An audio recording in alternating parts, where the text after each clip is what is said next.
বাবা সাহেব আম্বেদকর এডুকেশনাল ইউনিভার্সিটির কোর্স 1.2.3 সিমুলেশন টিচিংয়ের যে খাতাটি তোমাদেরকে তৈরি করতে হবে সেটি আজ আমি তোমাদের সাথে শেয়ার করব। এই খাতাতে তোমাদের 5টি স্কিল থাকবে। সেই স্কিলগুলি হলো skill of introducing the lesson, skill of questioning, skill of using teaching AIDS, skill of reinforcement এবং স্কিল অফ ইলাস্ট্রেশন। প্রথমে তোমরা এভাবে কন্টেন্ট পেজটা বানাবে যেখানে তোমাদের টপিক থাকবে।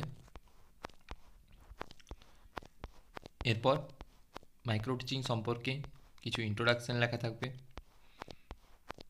তারপর যে মাইক্রো টিচিং সাইকেল, সেই সাইকেল সম্পর্কে লেখা থাকবে। এরপর মাইক্রো টিচিংয়ের যে প্রথম skill of introducing the lesson, সে সম্পর্কে লিখবে। এখানে তোমাদের স্কিল অফ ইন্ট্রোডিউসিং লেসনের থিওরিটিক্যাল কনসেপ্টটা থাকবে, যেখানে যে 5টি স্কিল রয়েছে সেই স্কিলের মধ্যে যে এসেন্সিয়াল কম্পোনেন্টগুলি সেগুলি তোমরা লিখবে। তারপর সেই লেসনটিতে তুমি কোন সাবজেক্টের এবং কোন ইউনিট থেকে কোন সাব ইউনিটটি তুমি পড়াবে সে সম্পর্কে তোমাদের লিখতে হবে।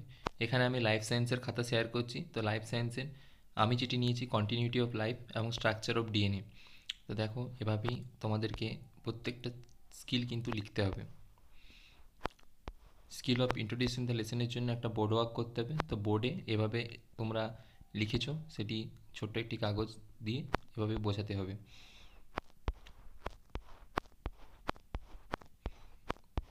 এরপর তোমাদের একটা অবজারভার ইভ্যালুয়েশন থাকবে, যেখানে তোমাদের পিয়ার্স গ্রুপ বা ফ্রেন্ড সার্কেলে যারা তোমার এই স্কিলটি দেখেছে তাদের কাছ থেকে এই ফিডব্যাকটি নিতে হবে।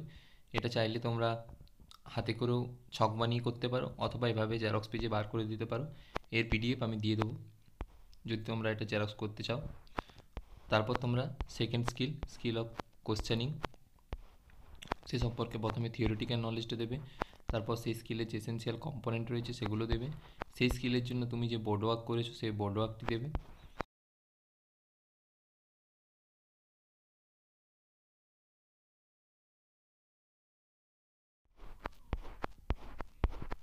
তৃতীয় skill of using teaching AIDS, যে তুমি কি টিচিং এইডস ইউজ করেছো সে সম্পর্কে লিখতে হবে। তার আগে তোমাদেরকে এভাবে থিওরিটিক্যাল কনসেপ্ট এবং এসেন্সিয়াল কম্পোনেন্ট প্রত্যেকটা স্কিলের জন্য দিতে হবে।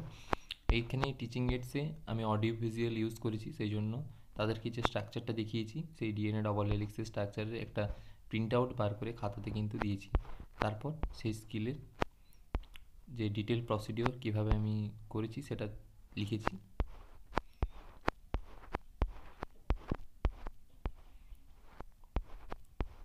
এরপর চতুর্থ স্কিল অফ রিইনফোর্সমেন্ট, সে সম্পর্কে থিওরিটিক্যাল কনসেপ্ট লিখবে। এসেন্সিয়াল কম্পোনেন্ট যেগুলো রয়েছে স্কিলের সেগুলো লিখতে হবে। ওই স্কিল অফ রিইনফোর্সমেন্টের যে ডিটেল প্রসিডিওর সেটা লিখতে হবে।